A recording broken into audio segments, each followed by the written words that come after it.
Chapter 1. The Story of the Ghost Ship. Kate and Mike Sullivan live in San Francisco with their parents and their pet dog, Lucky. Their home is on Russian Hill, and from their house, Kate and Mike have a great view of San Francisco Bay and the Golden Gate Bridge. Their father, Frank Sullivan, is a professor and teaches marine biology at San Francisco University. Their mother, Liz Sullivan, works in a big bookshop in the city center. Kate is 14, and her brother Mike is 15. Kate goes to Lincoln Middle School, and Mike goes to Galileo High School. Kate is a pretty girl with long blonde hair and blue eyes. She likes school, but doesn't like math. She loves dancing and belongs to the Lincoln Dance Club. She's a very good dancer and wants to become a professional dancer one day. Mike is tall with brown hair and blue eyes. He is in his first year of high school, and he always has a lot of homework. He is an excellent swimmer and is a member of the Galileo High School swimming team. Our story begins on a sunny Monday morning early in June. 7:30, said Kate, putting on her watch. Time for breakfast. 2 more weeks and school is over, said Mike happily. Summer vacation, the best time of the year, said Kate, laughing. Kate was also excited because after the summer, she was going to start high school. Good morning, said Mrs. Sullivan, who was preparing breakfast. Kate, remember you have an eye doctor's appointment today after school with Dr. Lee. Please don't be late. I know, Mom, said Kate. but I don't want to go. I don't want to wear glasses. Kate, you can't study well at school. You need a pair of glasses. If you don't get them, your eyesight will get worse, said Mr. Sullivan, drinking a cup of coffee. There's nothing wrong with glasses. I wear them. A lot of kids wear them. Susan Garcia in my class just got glasses, said Mike. and she looks better with glasses than without them. Kate slowly ate her breakfast and said, Okay, I'll wear them to see the board. Suddenly there was a knock on the door. It was Julie Bennett, Kate's best friend. Hi. Said Julie, a pretty 14-year-old girl with short black hair. I came to pick you up so we can walk to school together. Hi, Julie. Said Kate. I'm still having breakfast. Just sit down and have some cookies. Hi, Julie. Said Mrs. Sullivan as she turned on the television to watch the weather report and the morning news. Another warm, sunny day in San Francisco, said the speaker. with heavy afternoon fog along the Pacific coast, particularly in the Bodega Bay area.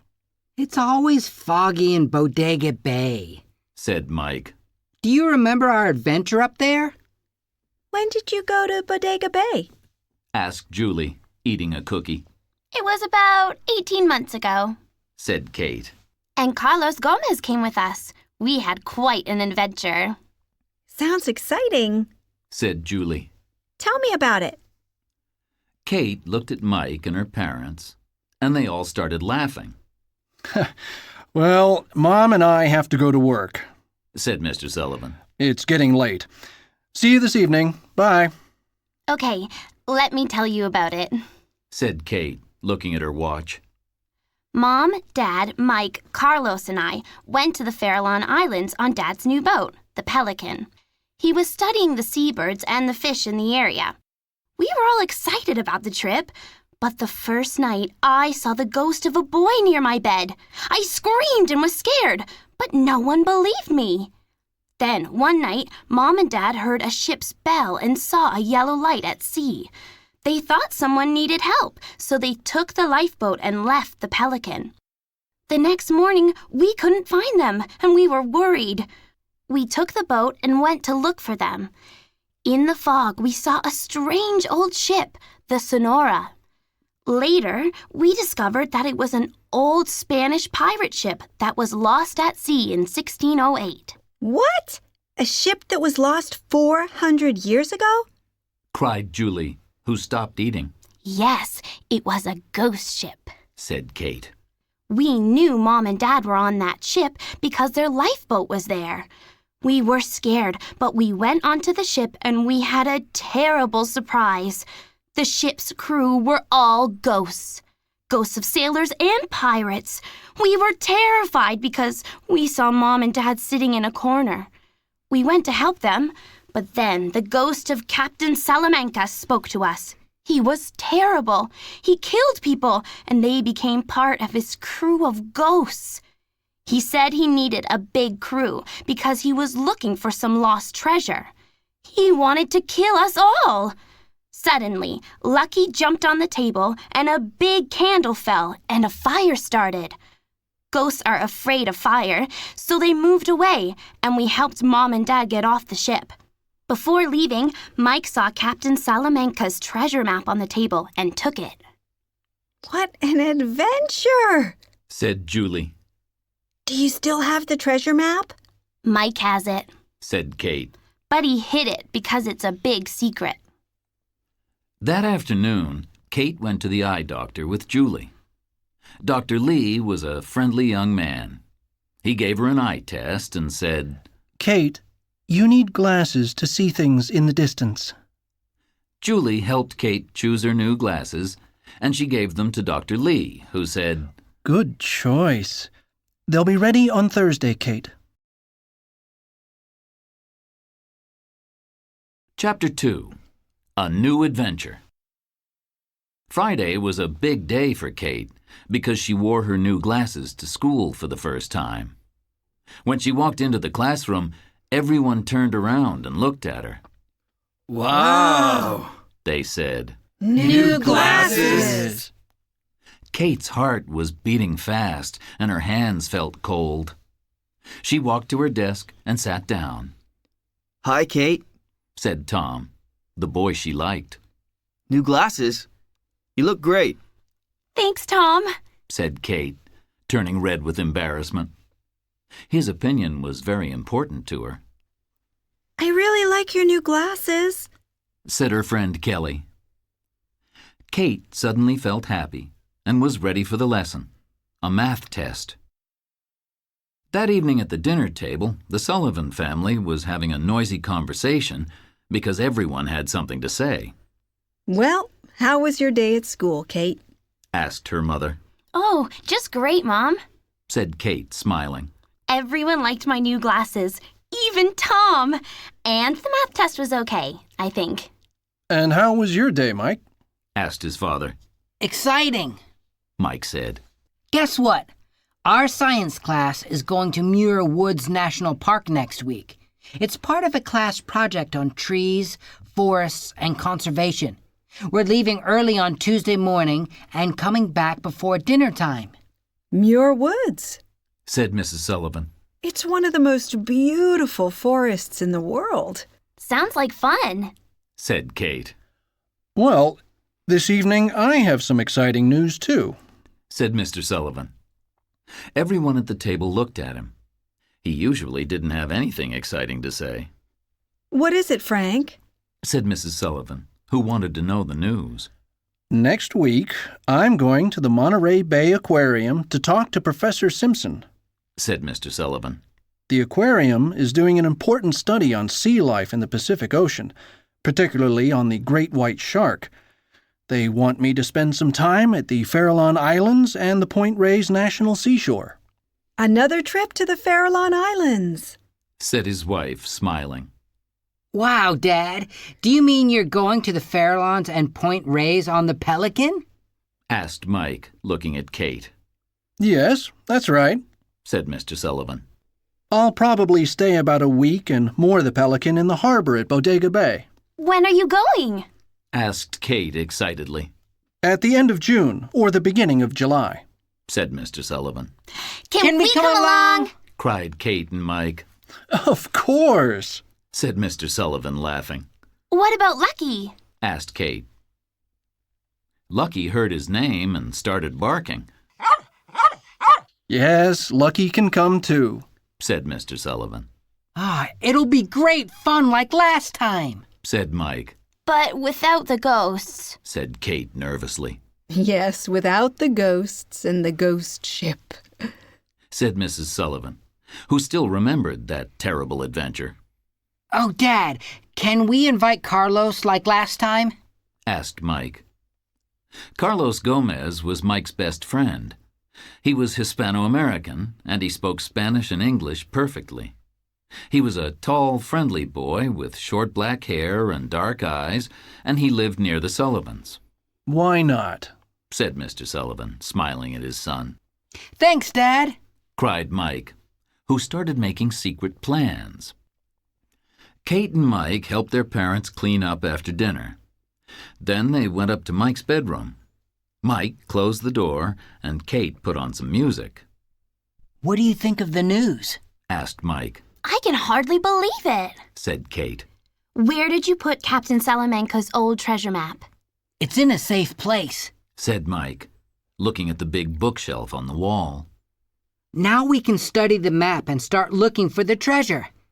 Dad will be busy with his work, and Mom always helps him. We'll be free. This is going to be a great summer, said Kate.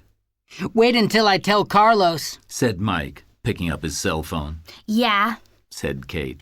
And he can help us understand the map. The words are written in Spanish. Sharks. A shark is a kind of fish. There are about 400 different kinds of sharks. Sharks live in different parts of the world, in the warm seas of the south and in the cold waters of the north. Some live at the bottom of the sea, and others swim near the coast. Sharks swam in the sea before dinosaurs walked on the earth. A lot of sharks are gray and have long bodies, but some sharks have different shapes. For example, hammerhead sharks have big, flat heads. Angel sharks live on the bottom of the sea and have flat bodies. Most sharks are between 60 and 90 centimeters long. The biggest shark is the whale shark, and it is longer than a bus. The smallest is the pygmy shark, and it is about the size of a banana. Most sharks have a lot of very strong teeth that look like triangles. When a shark loses a tooth, another grows in its place. Sharks usually hunt alone, but sometimes they hunt in groups. Sharks are very good hunters. They can feel the movements of other animals near to them, and they can see well. Sharks can hear sounds from far away, like the sound of a boat or a ship. Sharks also have an excellent sense of smell. Most people think all sharks are dangerous, but some of the biggest sharks eat only very small plants and animals in the sea called plankton. One of the most dangerous sharks is the great white. It usually attacks and kills seals, dolphins, other sharks, and sometimes people. The great white shark. The great white shark is about 6 meters long and weighs about 2,000 kilograms. It can live from 30 to 100 years. In Steven Spielberg's 1975 film Jaws, the great white shark is a terrible man-eater. But great white sharks don't usually eat people. They often think a person in the sea is a seal and attack it by mistake. Sometimes great white sharks attack boats. They are always very hungry, and sometimes they even eat objects like tins and bottles. Sharks in danger. Today, sharks are in danger. People kill them for sport, food, and sometimes by mistake. Soup made from shark fins is a popular dish in some parts of the world.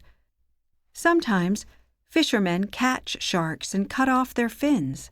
Then they throw the sharks back into the sea. Without their fins, sharks cannot swim and they die. Every year, more than 100 million sharks are killed, and some kinds of sharks are in danger of extinction. Chapter 3. The Treasure Map. Mike's science class had a great time at Muir Woods National Park. Miss Williamson, the science teacher, showed them some of the world's oldest and tallest trees. She was everyone's favorite teacher at Galileo High because her classes were always interesting and fun. She started the Galileo Science Club, and Mike and Carlos were both members. There were club meetings every Wednesday afternoon after school. When Mike and Carlos came back from Muir Woods, they went to Carlos's house to talk about their summer trip. I'm really excited about this trip. Said Carlos. With the old pirate map, we can look for the treasure. And if we're lucky, we'll find it, Said Mike. It won't be easy, Said Carlos. Pirates were clever people, and their maps had secret messages that are difficult to understand. Do you have the map with you? No, I hid it on the bookshelf in my room. Said Mike. Only Kate knows where it is. Do your parents know about it? Asked Carlos. No, not yet. Said Mike. My mom always says, "Be careful, it's dangerous." They laughed, and Carlos said, My parents are the same. Everything that's fun is dangerous. But we'll be careful. Said Mike.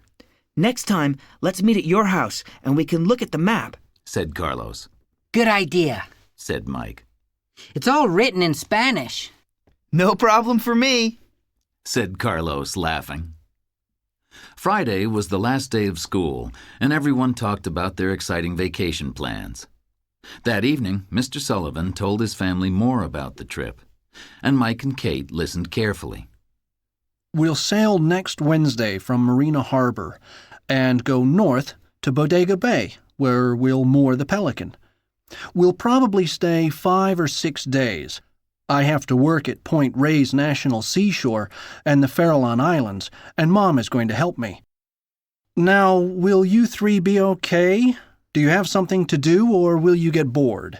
Oh, we won't get bored, Dad. Said Kate, thinking about the treasure map. Don't worry, Dad. Said Mike. Kate, Carlos, and I can stay on the beach, play in the sea, or go for walks in the hills. All right. Said Mrs. Sullivan. You can stay on the beach, but you mustn't swim in the sea. Remember, this is the Pacific Ocean, and there are a lot of sharks, and they swim close to the beach. They're very dangerous. Mike laughed and said, We'll be careful, Mom, and we won't go swimming. You're free to do what you want during the day, said Mr. Sullivan.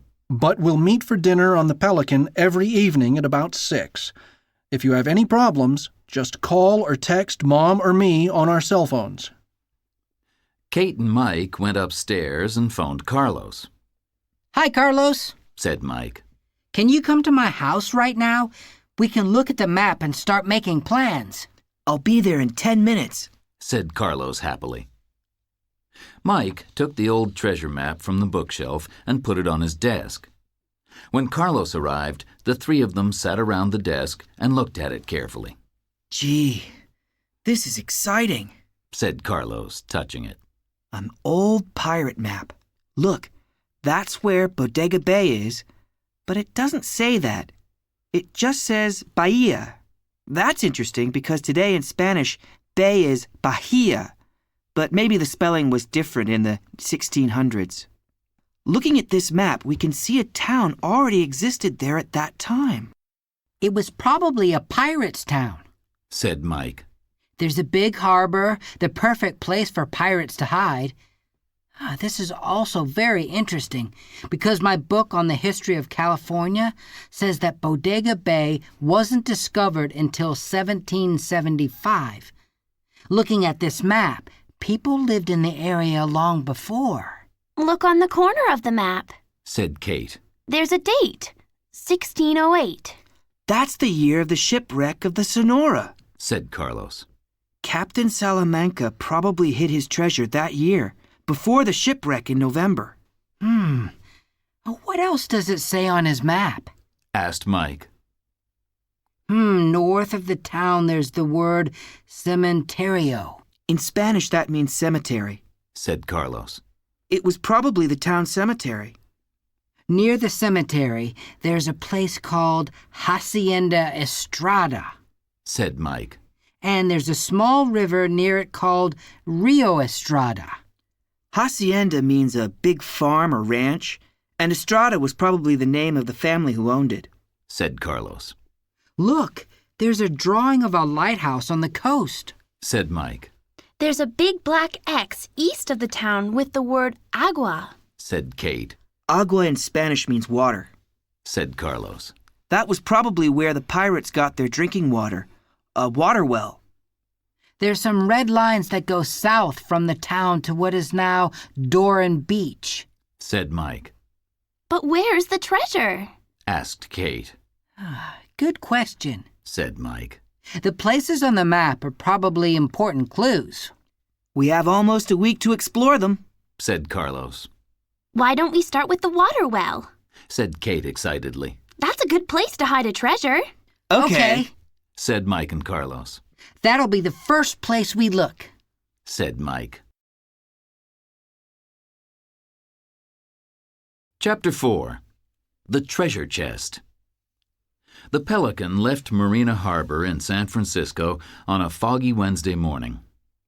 Early in the afternoon, the Sullivans and Carlos got to the town of Bodega Bay and moored the boat at the small pier. They had lunch, and then Mr. Sullivan said, Your mom and I have to start working, and we're sailing to Point Reyes. We'll be back at the pier at dinner time. Have fun. Thanks, said the three friends. See you at dinner. They got off the Pelican and watched it sail away. Do you have the map? Asked Carlos. Yeah, it's in my bag, said Mike, looking at his watch. It's 2:30. We have about 4 hours before dinner time. This is exciting, said Kate. We can start on our treasure hunt. Mike took the map out and said, Let's start with the water well. The three friends looked at the map carefully. The water well is east of the town, said Carlos. The harbor is west of the town and the hills are east. We have to go to the hills. They looked east and saw some brown hills. Let's explore them, said Mike, and see if the water well is still there. We can follow this path. They followed the path into the hills and spent the afternoon looking for the water well. But they found nothing. Lucky had a lot of fun running up and down the hills, and everyone enjoyed watching him. I don't think there's a water well in these hills, said Kate, who was hot and tired. And I'm thirsty. There's nothing in these hills, said Carlos, laughing. Hey guys, it's almost 5:00, said Mike. It's time to go back. Dinner is at 6:30. On the way back, we can stop at the supermarket and buy some cold drinks. Good idea, said Kate. We didn't have much luck today.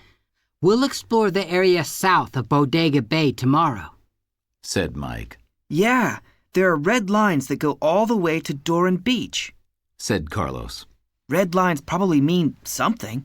I hope so, said Mike. Dinner time was fun because Mrs. Sullivan cooked a great meal and everyone had something to say about the day. After dinner, they all played cards and went to bed early. The next morning, Mrs. Sullivan made sandwiches for Kate, Mike, and Carlos. Dad and I are going to go to Point Reyes again today, said Mrs. Sullivan. Where are you going? Oh, we're going to take a long walk on the beach, said Kate. Don't forget to put on some sun protection then. See you at dinner, said Mrs. Sullivan. Have fun. Kate, Mike, and Carlos started walking south to Doran Beach, and Lucky ran ahead of them. It was a beautiful sunny day, and there were a lot of people on the beach enjoying the sun. Behind the long beach, there was a tall cliff. Suddenly, Carlos saw a small opening in the cliff. Hey, look over there, he said. There's a small opening. Let's go inside and look around, said Mike. Kate, Carlos, and Lucky slowly followed him. It's a cave, said Carlos excitedly. Did you bring a flashlight? Yeah, here it is, said Mike, turning it on. Look, there's some stone steps that go down. Perhaps they go to another cave, said Carlos. Let's go. Is this where the treasure is, do you think? Asked Kate. It's a good hiding place, said Mike, walking slowly down the stone steps. Gee, It's really dark and scary in here, said Kate. The three friends walked into another cave, and there was some seawater on the ground. It's not very dark in here, said Mike, looking up. There's a hole up there, a small opening, said Carlos. and I can see the sky. How strange, said Kate, who was a bit nervous. They looked around the cave, but it was empty. Then suddenly Carlos saw something. Mike, come here with your flashlight, cried Carlos. There's something in the corner over here. Let's see, said Mike, looking in the dark corner with his flashlight. There's a big old box. Box? Cried Kate. It's the treasure chest! The three friends were surprised and looked at each other, and Lucky started barking. You're right, cried Mike and Carlos. They looked at the big wooden box. It was very old. It's the treasure, said Kate excitedly. But we don't know what's inside, said Carlos. Well, let's open it, said Mike. There's a big lock on it, said Kate. Let's break the old lock, said Mike. Mike took a big stone and hit the lock a few times. But it didn't break, Here, said Kate. try with this stone. It's much bigger.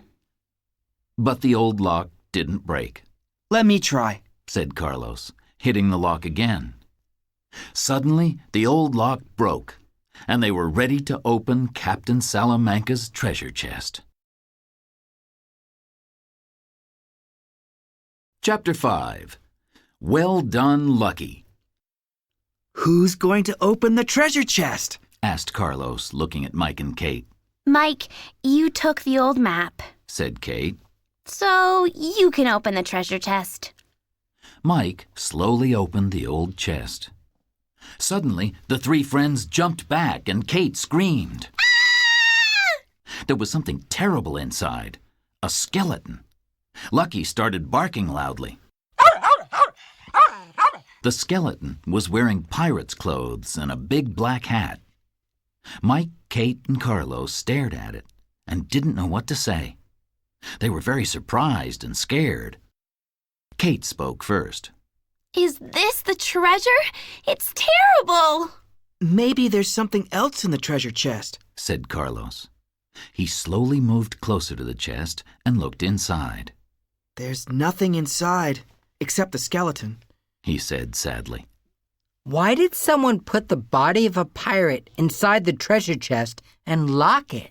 Asked Mike. Suddenly, Lucky started barking again. The three friends turned around and saw that water was coming down the stone steps. What's happening? Asked Kate nervously. Why is water coming in here? Oh no, the tide! Said Mike. It's high tide, and these caves fill up with seawater. We have to get out of here now. But wait, Said Carlos. perhaps there's a clue or another map in the skeleton's clothes, in his pockets. Are you going to touch it? Asked Kate, who was scared. I'll just touch his clothes. Said Carlos. We have to hurry. Said Mike. If more water comes in, we'll be in big trouble. Carlos started touching the skeleton's clothes. He looked in all the pockets, but found nothing. Then he took off the big black hat and looked inside it. There's something inside the hat. Cried Carlos. It's an old piece of paper that says Juan Martinez de los Robles. He took the old piece of paper and showed it to Kate and Mike. Maybe that was his name. Said Kate. No, I don't think so. Said Mike. You don't write your name on a piece of paper and put it in your hat. I think it's a clue. Carlos quickly put the piece of paper in his pocket. Lucky started barking loudly again because a lot of water was now coming into the cave. Mike picked him up. The three friends couldn't get out because water was coming down the stone steps, and the cave was quickly filling up with water. They were in big trouble. How can we get out of here? Asked Kate, who was now starting to get very scared. The water is almost up to my knees. There's only one way out. Said Mike, looking at the small hole high above their heads. But we can't climb up there. said Carlos. It's impossible. We need someone on the outside to throw down a rope. I have an idea, said Mike. Kate, if you hold Lucky, Carlos and I can lift you. Then you can push Lucky up to the top. He's small and light and can get out of the hole. Mike looked at Lucky, who was in his arms, and said, Listen carefully, Lucky. Go and find help. Carlos and Mike lifted Kate and Lucky. It wasn't easy, but they were able to get Kate quite high, and she pushed Lucky outside. There were a lot of people on the beach that day, and when Lucky got out of the hole, he started barking loudly and running around. What's that dog doing? Said a tall young man who was sitting on the beach with some friends. He's very excited, Said his friend. He's trying to tell us something. Perhaps someone needs help, Said another young man. Let's follow him and see. The 4 young men followed Lucky to the small hole and looked inside. Does anyone need help? Shouted the tall young man. Yes, the water in the cave is up to our knees, and we can't get out. Shouted Mike. Can you please help us? It's high tide. Shouted the young man. Don't worry. We can get you out of there. I've got a rope in my car. Wait a moment and I'll be back. He ran across the beach to the parking lot, got a long rope from his car, and ran back. Okay, listen. Shouted the young man who was standing over the hole. I'm going to send this rope down to you. Hold on to it. Then my friends and I will pull you up. Okay. Shouted Kate, Mike, and Carlos. The 4 young men pulled Kate up first, then Carlos, and then Mike. Lucky jumped into Kate's arms and looked at her. Thanks, Lucky. Said Kate, smiling at the little black dog. And thank you. She said, looking at the 4 young men. Yeah, Said Mike. thanks a lot. You were very kind to help us. Said Carlos. We were in big trouble down there. You guys are lucky. Said one of the men. I always keep a rope in my car because my friends and I are mountain climbers. What were you doing in the cave? Asked the tall young man. Oh, we were just looking around? Said Mike, and his face became red. Oh, well, it's getting late. Said Kate. We have to go back to Bodega Bay. Thanks again for your help. We were happy to help you. Said the tall young man. But next time, be careful. Okay, we will. Said the 3 friends. Pirates. A long time ago, ships were the only form of transport to cross the sea. The seas were full of pirates, and they robbed ships. Sometimes they killed the crew, too. Pirates were dangerous people. Their sailing ships usually had the Jolly Roger flag. Let's take a look at some pirates from the past. Blackbeard. The most famous pirate was probably Edward Teach, 1680 to 1718. He was called Blackbeard because he had a long black beard. He always wore a lot of knives and guns because he wanted to scare people. He and his pirates robbed a lot of ships in the Caribbean Sea and in the Atlantic Ocean. Blackbeard had a very big treasure, but no one knows where he hid it. He was killed during a long battle with the British Navy. Black Bart. Bartholomew Roberts, 1682 to 1722, was another famous pirate. He was also called Black Bart, and he was a very successful pirate. Between 1719 and 1722, he robbed more than 470 ships in the Caribbean Sea and in the Atlantic Ocean. He was an unusual pirate because he was always clean and well-dressed. He liked reading books and listening to music. There were always musicians on his ships. He was killed during a battle at sea. Anne Bonny, Mary Read, and Calico Jack. Anne Bonny, 1700 to 1782, was Irish, and Mary Read, 1690 to 1721, was English. They were female pirates in the early 1700s. They dressed like men and fought like men. Anne Bonny loved another pirate, Calico Jack, 1682 to 1720. Anne, Mary, and Calico Jack lived together as pirates in the Caribbean Sea. Together they robbed a lot of ships and had a big treasure. In 1720, after a battle with a British ship, Anne, Mary, and Calico Jack were put in prison. Calico Jack was hanged, and Mary died in prison. People think that Anne left prison and went to live in the American colonies. Pirates today. Today there are modern pirates in different parts of the world. Indonesia, the Philippines, the South China Sea, Somalia, Brazil, and the Florida coast.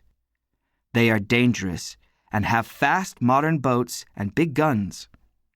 They go onto ships and rob them.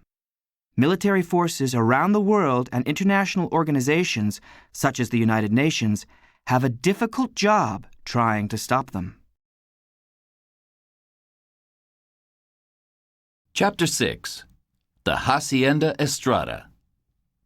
Mike, Kate, and Carlos got back to the Pelican at dinner time. Hi, said Mr. Sullivan. we did a lot of interesting work today at Point Reyes. We saw 2 great white sharks swimming by. Tomorrow we're going to the Farallon Islands. How was your day? Asked Mrs. Sullivan. Interesting. Said Mike, looking at his sister and Carlos. We explored the beach. Said Carlos. Are you guys getting bored? Asked Mr. Sullivan. Bored? Said Kate, smiling. No, of course not. The next morning after breakfast, Mr. and Mrs. Sullivan sailed to the Farallon Islands. It was a foggy morning, and the 3 friends stood on the pier and talked about their scary adventure in the cave. Carlos took out the old piece of paper he found in the skeleton's hat and looked at it. Is this a clue? What does it mean? He asked. It's the name of a man. Or perhaps it isn't, Said Kate. Let's take another look at the map. Said Mike. Why don't we go to the tourist office and ask about the Hacienda Estrada? Said Kate. Perhaps we can get some useful information. Okay. Said Carlos. I'm sure the treasure is here somewhere. Margaret Healy worked at the Bodega Bay tourist office and knew all about the history of the town. The Estrada family was a rich and important family in the 1600s. Said Margaret. They were the first to build a home and a big farm here, the Hacienda Estrada. The family's only daughter was called Isabella, and she married a sea captain called Juan Martinez. Soon after their marriage, he was killed during a terrible fight with pirates, and his young wife never married again. She was always sad and dressed in black. She rarely left the hacienda. What a sad story, Said Kate. Was the captain's last name Robles or De los Robles? Asked Mike. No, Answered Margaret. his last name was Martinez. Where was he buried? Asked Carlos. No one knows. Said Margaret. What about the Old Town Cemetery? Asked Kate. It's about 400 years old, and no one can read the names on the tombstones anymore. She said. If you're looking for old Spanish things, go and see the lighthouse at Twin Oaks Point. It's on the cliff. The 3 friends thanked her and left. They decided to follow the treasure map and go to the area northwest of Bodega Bay. They climbed up the green hills and stopped near a stone wall. What's this? Asked Mike, looking at the map. It looks like part of the old Hacienda Estrada. Said Carlos. Look, there's a small river nearby, too. The same river that's on the map. They looked around and saw another stone wall and some steps. This looks like a wall of a house. Maybe the hacienda. Said Kate. Yeah, but there's almost nothing here. Said Mike. Let's move on and see if we can find the cemetery. They walked to the cliff, and a strong wind was blowing. From the top of the cliff, they could see the Pacific Ocean. What a beautiful place, Said Kate, looking at the green-blue sea. Let's stop here and have lunch. I'm hungry. We are too. Said Mike and Carlos. They sat down and had chicken sandwiches and fruit juice. Hey, look down there, said Carlos, eating his sandwich. From the top of the cliff, they saw the old cemetery that was on Salamanca's map and the old Spanish lighthouse. After lunch, they slowly climbed down and got to the old cemetery. There isn't much here, said Mike. Just a few very old tombstones and lots of grass. Gee, look at this one, said Kate. I can't read the name, but the date is 1624. This place is probably full of ghosts. Let's go. I'm scared. Carlos laughed and said, We'll never find the treasure here. Perhaps there isn't any treasure, said Kate. I'm sure there's a treasure, said Mike. Don't forget that Captain Salamanca was looking for it, and we have his map. You're right, Mike, said Carlos. We have to study the clues carefully. The name Juan Martinez de los Robles means something. But what? We have to find out. Listening activity. Good morning. How can I help you? Good morning. My friends and I are looking for Hacienda Estrada. What's the best way to get there? Well, there are two ways to get there. You can follow the small road on the right side of the supermarket parking lot, and when you get to a big tree, turn right and keep walking until you see the old stone water well, and turn left. It's the fastest road. How long will it take us to get there? Well, it'll take you about 2 hours if the weather is good. But remember to wear good climbing shoes because the road is in bad condition. It's dangerous. And remember to bring some water, too. Climbing can make you thirsty. The last time I went there, I had to bring a hat and an umbrella because it was raining. We want to go to Tamales Bay to see the show at the Tamales Bay Museum. How can we get there? There are 3 shows in Tamales Bay this summer. One is on sharks in the Pacific Ocean, the other is on pirate ships, and still another is on seabirds. Which one do you want to see? We're really interested in pirate ships and in sharks. The show on pirate ships opens at 10 in the morning and closes after lunch, and the one on sharks opens at 2 in the afternoon. If you catch the ferry boat today at 11:30, you can see the show on sharks. But if you want to see the one on pirate ships, then you have to catch the early morning ferry at 8:30. Where can we catch the ferry boat for Tamales Bay? On weekdays, the ferry boat leaves from Pier Number 3 at 8:30, and from Pier Number 5 at 11:30. You can buy tickets from the ferry boat office on the pier. On weekends, though, all ferry boats for Tamales Bay leave from Pier Number 1 at the same times, and you must buy tickets on the boat. How much are ferry boat tickets to Tamales Bay?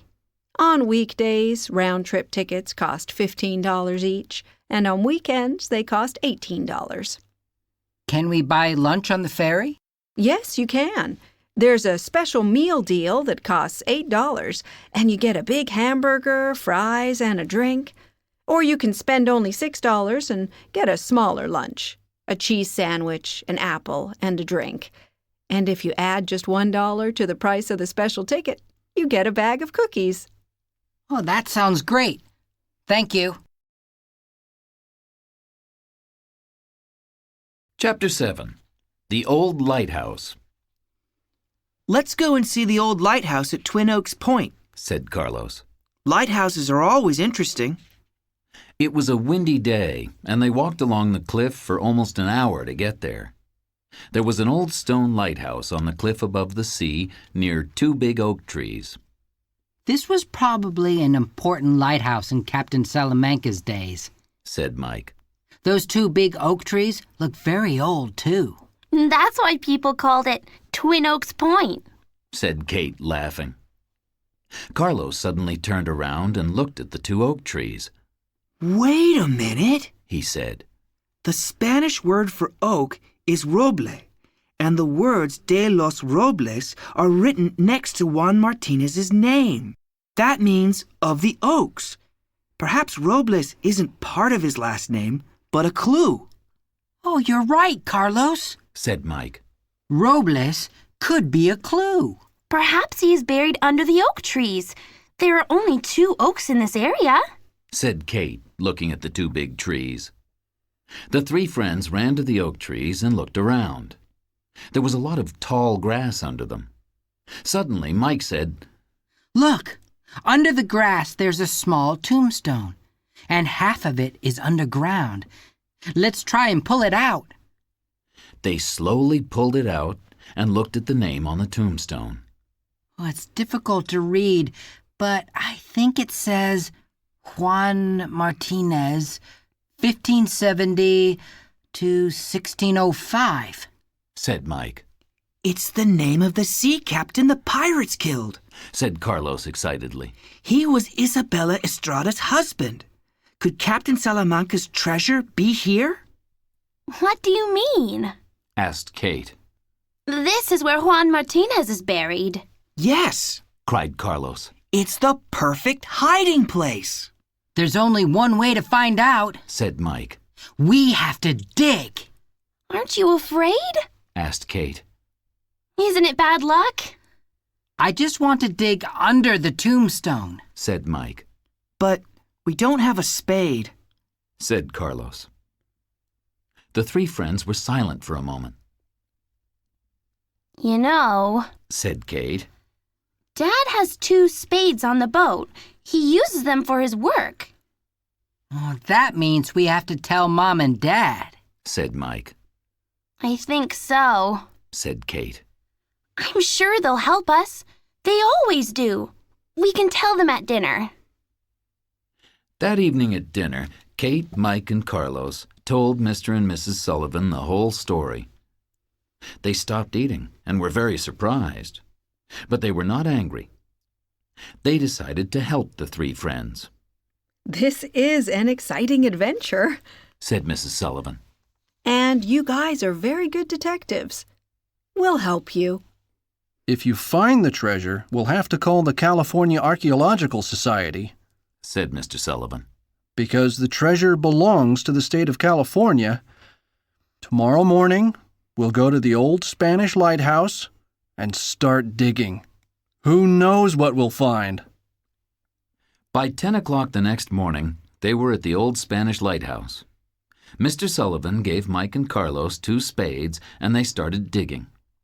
They dug for a short time, and suddenly Carlos's spade hit something hard. He stopped digging and looked at Mike. I found something, cried Carlos. Let me help you, said Mr. Sullivan. They pulled a small wooden treasure chest out of the ground. It was heavy, Wow. said Kate and Mrs. Sullivan, looking at it. This is hard to believe, said Mr. Sullivan. Can we open it? Asked Mike. Yes, of course. Said Mr. Sullivan. Let's see what's inside. The lock was broken, and Carlos and Mike slowly opened the treasure chest.